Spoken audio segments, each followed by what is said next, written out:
कक्षा 7 गणित अभ्यास 11B प्रश्न 1। अर्धवृत्त का अंश माप होता है। विकल्प पहला 45 डिग्री, दूसरा 90 डिग्री, तीसरा 180 डिग्री और चौथा 360 डिग्री।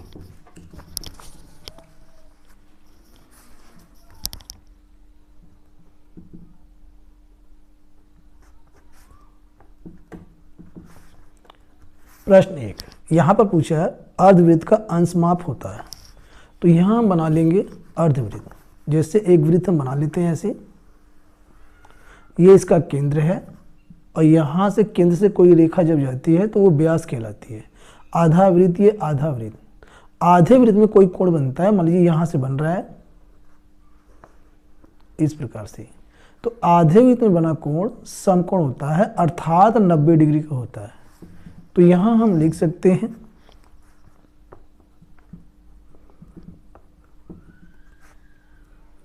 अर्धवृत्त का अंश माप बराबर 90 डिग्री होता है। यहाँ पे जो विकल्प सेकंड है वो सही है, तो यहाँ हम लिख सकते हैं सेकंड विकल्प 90 डिग्री, ये इसका राइट आंसर है। सेकंड क्वेश्चन है, किसी वृत्त में यदि उसके किसी लघु चाप का अंश माप 70 डिग्री है तो उसके दीर्घ चाप का अंश माप कितना होगा।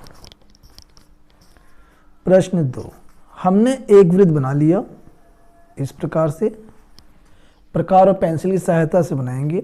ये इसका केंद्र है और यहाँ पे ये हमारा ये छोटा वाला चाप, इसको बोलते हैं लघु चाप।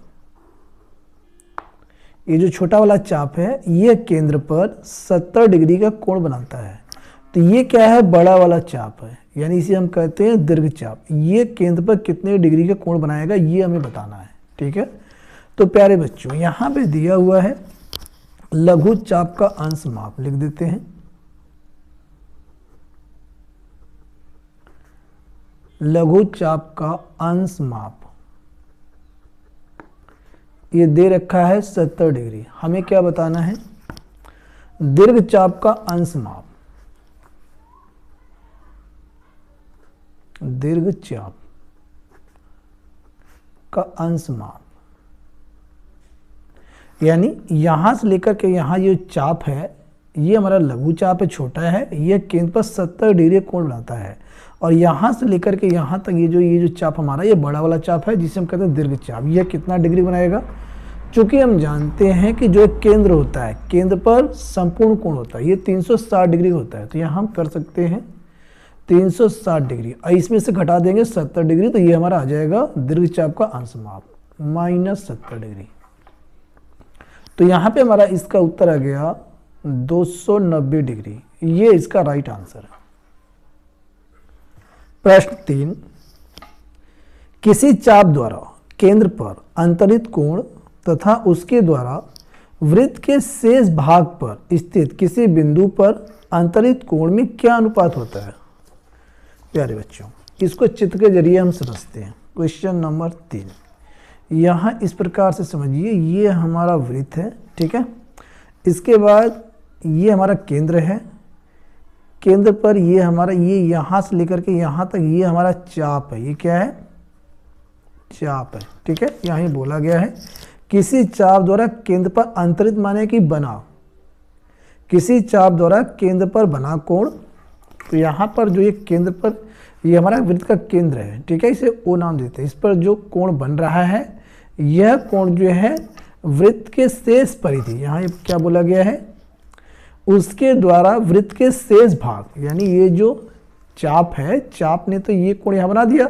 अब ये जो यहाँ से यहाँ तक ये बड़ा वाला चाप बन गया, शेष भाग हो गया। यहाँ पर कोई भी बिंदु मान लो हम यहाँ ले लेते हैं, तो यही चाप जो है इस बिंदु पर कितने डिग्री का कोण बनाएगा ये हमें बताना है। ये वाला कोण कितने डिग्री का होगा, ठीक है। तो यहाँ पर इसके लिए हमारे पास एक फार्मूला होता है। देखिए फार्मूला है, किसी चाप द्वारा केंद्र पर बना कोण, यहां लिख देते हैं वृत्त, ठीक है। वृत्त के केंद्र पर बना कोण या अंतरित कोण एक ही बात है, बना कोण वृत्त के शेष परिधि इसे परिधि भी कहते हैं। परिधि या हम यहाँ चाप भी लिख सकते हैं। चाप पर बना कोण, किसी चाप द्वारा वृत्त के केंद्र पर बना कोण वृत्त के शेष परिधि पर बना कोण का दुगुना होता है। बना कोण का दुगुना होता है।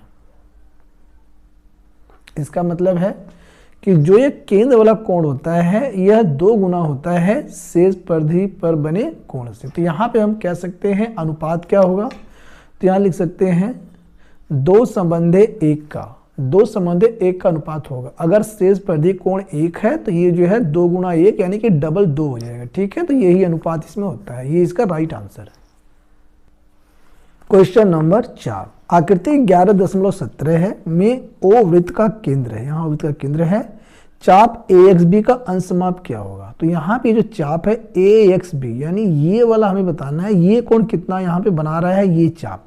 तो यहाँ ये चाप ये AXB है, यही कोण यहाँ परिधि पर भी बना रहा है और केंद्र पर भी बना रहा है। तो इसका फार्मूला होता है केंद्र पर बना कोण शेष परिधि पर बने कोण का दुगुना होता है। यहाँ हम लिख सकते हैं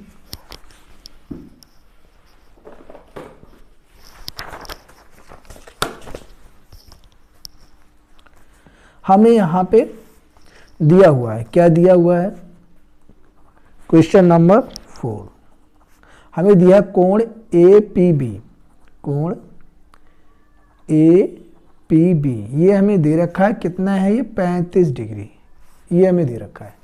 और हमें ये बताना है कि चाप AXB का अंशमाप क्या होगा। तो चाप AXB द्वारा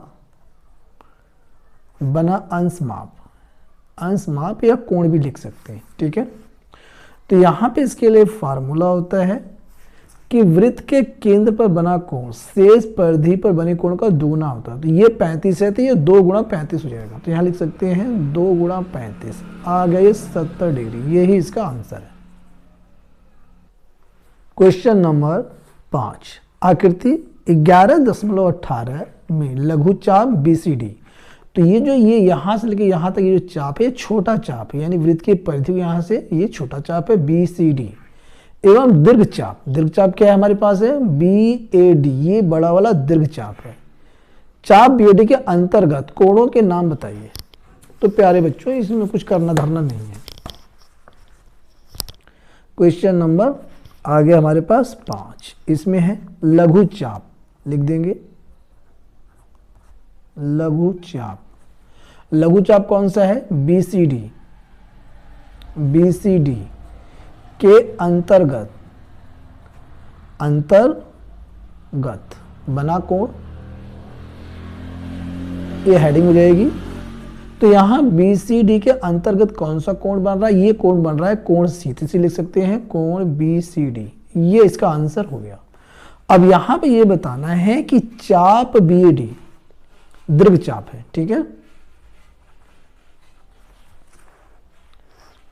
दीर्घ चाप BAD ये बड़ा वाला दीर्घ चाप BAD के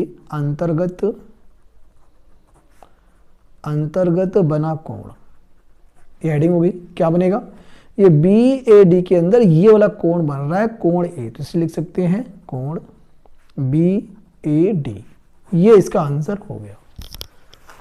अगला प्रश्न है 6वां, आकृति 11.19 में O वृत्त का केंद्र है। A, C और B वृत्त पर 3 बिंदु हैं, A, C और ये B, ये जो C है ये यहाँ पे है। ठीक है, इस पे तथा कोण AOB का प्रतिवर्ती कोण, ये जो कोण हमारा है AOB ये वाला, इसका प्रतिवर्ती कोण ये दिया है 240 डिग्री है। तो कोण ACB का मान क्या होगा, इसका मान क्या होगा हम जानते हैं। अब ये हमारा चाप है AB चाप हमारा है, ये केंद्र पर 240 डिग्री कोण बना रहा है और यही चाप हमारा यहाँ परिधि पर कोण ACB बना रहा है। तो केंद्र पर बना कोण शेष परिधि पर बने कोण का दुगुना होता है। तो यहाँ हम कर सकते हैं, लिख सकते हैं क्वेश्चन नंबर 6, यहाँ पे हमें दिया हुआ है कोण AOB, कोण AOB ये दिया हुआ है 240 डिग्री, ये हमें दे रखा है, ठीक है। चूंकि हम जानते हैं वृत्त के केंद्र पर बना कोण, केंद्र पर बना कोण वृत्त के शेष परिधि पर, वृत्त के शेष परिधि पर बने कोण का दुगुना होता है, बने कोण का दुगुना होता है, ये हम सब जानते हैं। अब यहां पे हमारे पास क्या है, देख लीजिए, हमारे पास है केंद्र पर बना कोण 240 डिग्री, तो कोण AOB बराबर दुगुना होगा किसका, परिधि पर बना कोण, तो शेष परिधि क्या है ये ACB, यानी ये हमारा कोण ACB है, तो 2 गुना कोण ACB, ठीक है। अब ये 2 जो है इसके अपॉन में आ जाएगा, कोण AOB अपॉन में 2 बराबर कोण ACB, इसे हम ऐसे भी लिख सकते हैं, कोण ACB बराबर कोण AOB अपॉन में 2। तो कोण AOB का मान कितना दिया हुआ है 240 डिग्री, ये यहाँ पे पुट कर देंगे, यानी कि 240 बटे में 2 काट देंगे, आ जाएगा 120 डिग्री, ये इसका राइट आंसर है।